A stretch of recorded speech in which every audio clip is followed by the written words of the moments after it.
L'heure n'est plus au punchline pour Jean-Luc Mélenchon. Selon les jeunes rassemblés hier soir à la fédération du Parti communiste de Tours, le candidat de la France insoumise doit transformer l'essai du 20 mars dernier.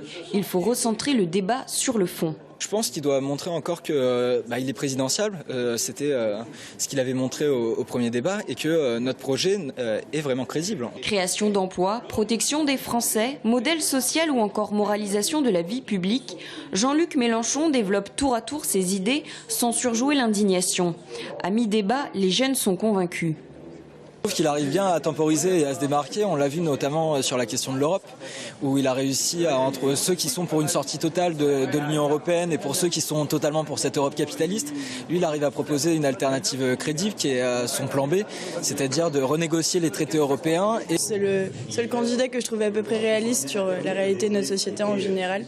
Donc moi qui ai l'occasion de voter pour la première fois, puisque j'ai 19 ans, je suis contente d'avoir enfin un candidat qui me représente. Après plus de 3h30 de débat, arrive la conclusion, grave et solennelle.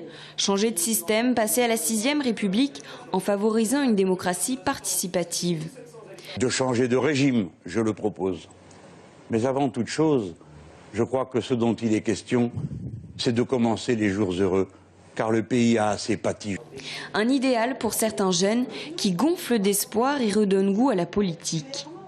Il arrive à rassembler surtout les indécis, parce que les jeunes, il y a beaucoup d'indécis, des gens qui disent tous pourris, etc., qui sont habitués à ce discours et qui se désintéressent de la politique. Je trouve qu'il y a peut-être un moyen, par rapport à la constituante, de remettre la politique au centre du débat et d'intéresser les gens à la politique. Ça fait du baume au cœur, malgré minuit passé, 3h30 de débat, voilà, on a de l'espoir et je pense que c'est ça l'essentiel. Reste à savoir si ce débat permettra à Jean-Luc Mélenchon de confirmer la dynamique électorale autour de lui avec 15% d'intention de vote dans les sondages et pourquoi pas passer le premier tour de la présidentielle.